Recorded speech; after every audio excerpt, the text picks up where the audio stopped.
Welcome to The Explainer. All right, we're jumping back into Ben Horowitz's The Hard Thing About Hard Things, and this time we're getting into his raw, unfiltered playbook for CEOs. You know, the one you reach for when your company's survival is literally on the line. So Horowitz really frames leadership in two completely different states, peacetime and wartime.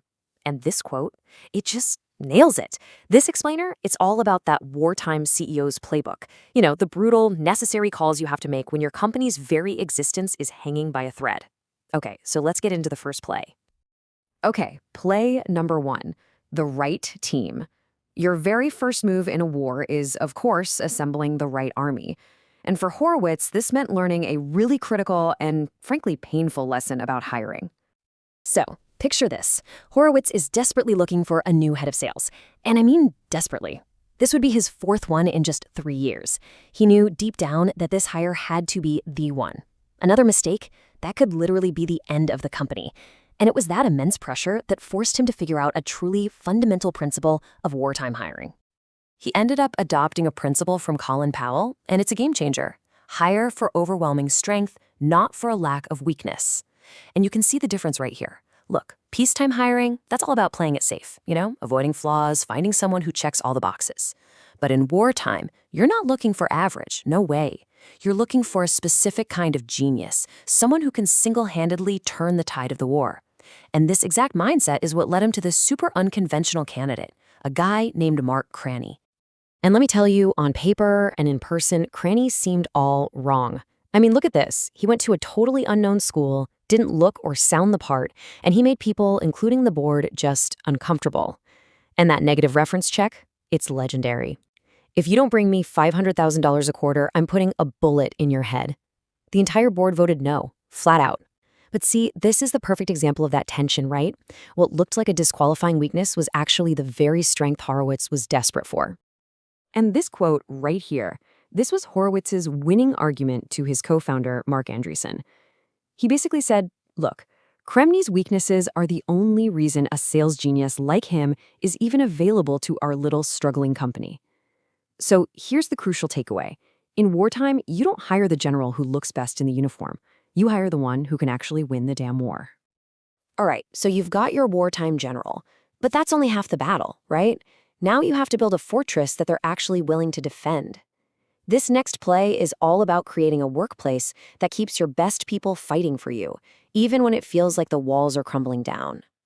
So Horowitz learned this super simple but really profound order of operations from his old boss at Netscape, Jim Barksdale. People first, then products, then profits. And yeah, it seems kind of obvious, but think about it. It's incredibly deep. Because when you're at war, your people are your product. They are your profit engine. If they break, everything else just collapses, period. I mean, think about it. When a company is flying high, when you're succeeding, people will stick around for the money and the glory. That's easy. But when things go south, and trust me, things always go wrong at some point, the only thing that keeps your best people from jumping ship is that they actually like their job. That culture, that good workplace, it literally becomes your lifeline. You know, a huge part of taking care of your people is just giving them clarity. Horowitz got so frustrated with his team at Netscape that he wrote this now famous document, Good Product Manager/Bad Product Manager. And you can see the difference here. A good PM is the CEO of the product, a bad one has a million excuses. A good PM communicates clearly in writing, a bad one just says, I told you so after everything fails. This wasn't a suggestion, you guys. This was the new standard. By defining exactly what excellence looked like, he completely replaced ambiguity with accountability, and boom, his team's performance improved almost overnight. Okay, that brings us to the next play, which is all about recognizing the hidden and often disastrous costs of taking the easy way out as a leader. It's a concept he calls management debt. And if you're in tech, you'll get this right away. It's basically the organizational version of technical debt. Every time you make an easy, short-term management decision, you're taking out a loan against your company's future. And yeah, it might feel like a win right now, but you're just kicking a bigger, more toxic problem down the road. And believe me, the interest rates are brutal. And here are some classic examples he points out. Putting two in the box, where you assign two people to the same role. Feels like a good compromise, right? Wrong. It just destroys accountability. Or how about overcompensating someone to match a competing offer? Sure, you save a key employee today, but you've just told your entire company that the best way to get a raise is to threaten to quit. These things feel like wins in the moment, but they are absolutely loans that will come due. So this is a really critical question for any leader to ask themselves. What management debt are you racking up right now? Horowitz says that experienced CEOs, the ones who've been through the wars, they learn to just take the hard path. They'll make the tough call, they'll ruffle some feathers because they have paid the steep, painful price of management debt before, and they never, ever want to pay it again. All right, this brings us to the final play in the playbook, and it really ties everything else together. Communication. Because in wartime, your words carry an immense, almost unbelievable amount of weight. How you communicate can literally build or break your entire company culture. So Horowitz faces really delicate cultural issue, profanity.